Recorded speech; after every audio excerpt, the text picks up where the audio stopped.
Thank you, Monsignor, for that inspiring speech and motivational one.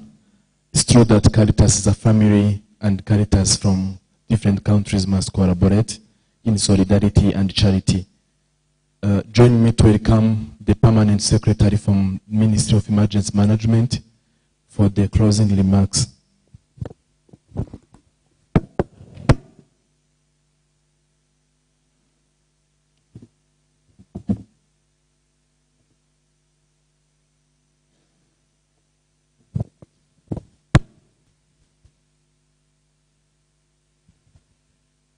Your Excellency, Bishop of Nyundo Diocese and President of Cartas Rwanda, Bishop Pierre Chibambo, President of Cartas Africa, partners of Caritas, ladies and gentlemen, all protocols observed. Good afternoon. It is a great honor for me to be here today and address this audience about the significant and ever-growing partnership and the collaboration between Caritas and the government of Rwanda in general, through various government institutions that are here present and those that are not here.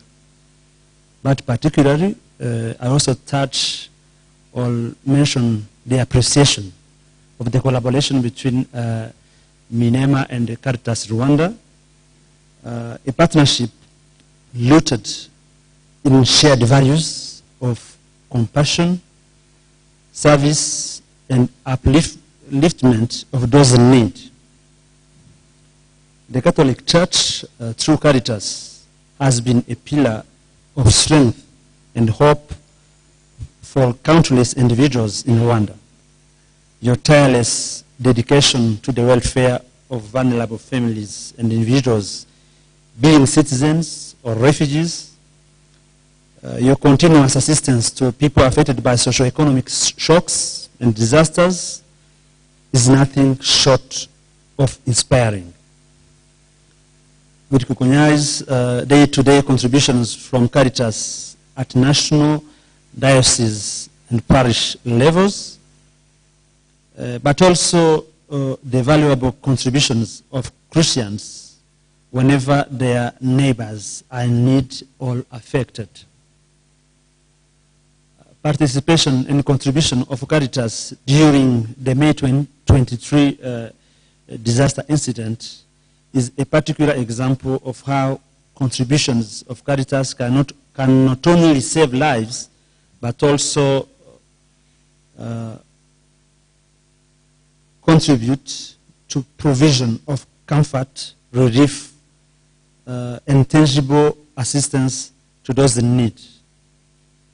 We can also name interventions related to education, health, family promotion, family protection, and social protection in general. We congratulate Caritas for the achievement of the last 5 years and for the strategic plan presented to us today for the next coming 5 years. The strategic plan is aligned with the national strategy for transformation that will lead the government up to 2029. The alignments reside in the fact we all need to empower vulnerable members of the communities for them to get to an improved livelihood. What we need to achieve together is no longer to only count what we are giving to the people we serve, but what sustainable changes we are triggering through our actions. We need to look at both quantitative and qualitative interventions. Quantitative in terms of how many people we are reaching to call our work significant. Of course, considering also partners around. Qualitative in terms of how many of those that we support have been able to sustainably change their situation and graduate from poverty, from dependency. Being the government, institutions, being Caritas Rwanda, being other partners, we can't just be happy to help people in a situation where we keep them for their assistance. We need to make transformative interventions, and we have witnessed with a few examples outside this room how this is very possible. Through Cartas Rwanda, as I mentioned, many Rwandan families have found pathways to self-reliance, and we need to continue in that way. As someone coming from Minema, I will take also the opportunity, as I mentioned, to express our gratitude to Caritas' remarkable work in assisting refugees. Their efforts, Caritas' efforts to bring projects and initiatives that aim to allow self-reliance and graduation from dependency is invaluable. Refugees are people who have no deep root in the country of asylum, and who depend to generosity to live and hope for a better future. Considering the global situation, where we can witness that while the number of generous people and institutions and organizations is not increasing, while the number of those in needs or those affected by different crises is increasing exponentially. The government of Rwanda is finalizing a national refugee graduation strategy aiming at getting at least 50% of the refugees that we do host, achieving self-reliance and graduation in the next 5 years. To achieve this, the government will need to work, or we need collaboration and partnership with different partners and stakeholders. We are very happy to count on Caritas, and we look forward to an improved collaboration and partnership. Your initiatives to support the graduation of refugees from dependency to self-sustain the livelihood resonate deeply with our mission, and what we are looking for is just to improve, to increase what we are doing, and make sure we are inclusive to refugees, to asylum seekers, and also to host communities, as you and we have always been doing. Allow me to get back to disaster risk management, for which we seek also collaboration with Caritas, but also with the entire Catholic Church in Rwanda. The status of Catholic Church in Rwanda has a great potential to help the country achieve more risk resilience and save lives of those that we serve.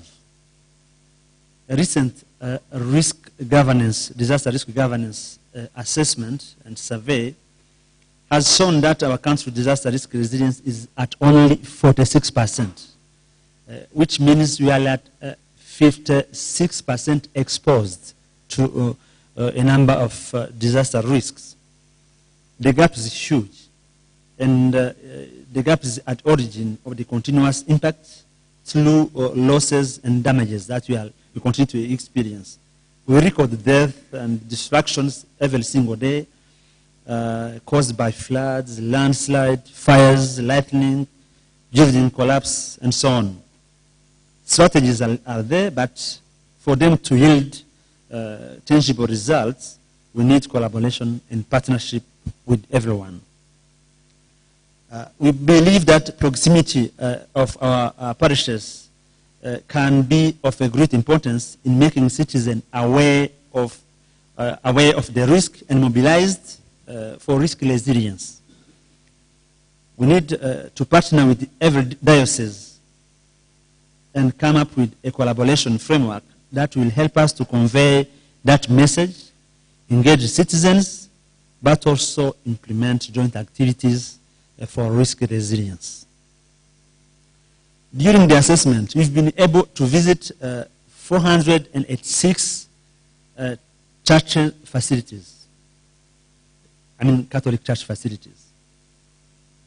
And for the findings, we have also realized that the resilience to those facilities is at 41%, which is slightly below the national average, which is also below 50%. So we are all exposed. And the situation is similar to other church-owned facilities, such as schools and health facilities. On this, we also need to partner so that we implement anticipatory actions to save people's lives and to minimize the impact. Better resilience means less people who are killed by those disasters, less schools and health facilities and other facilities that are destroyed or damaged. It means less families that suffer from increased risk levels, and we think we owe this to the communities we do serve. We'll be happy to share the details with every diocese, engage Caritas at diocese level, and also diocese leadership to discuss recommendations and they agree on required collaboration towards building that resilience. As I conclude, allow me to once again thank you for the invitation on behalf of the government representatives here present, but also on behalf of other partners invited and present. We appreciate the intervention of Caritas Rwanda for the 135 refugees we do host, for the citizens, the interventions that are reaching citizens in every corner of our country, and also for the support people receive during the emergency situations.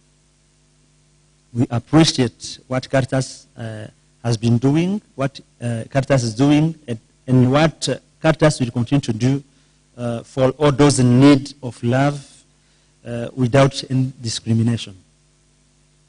We reiterate our engagement for continuous and good collaboration in bringing solutions to people in need. And we reaffirm our wish to increase collaboration to ensure a risk resilience for safety of various church facilities and the well-being of the communities we jointly serve. I thank you very much.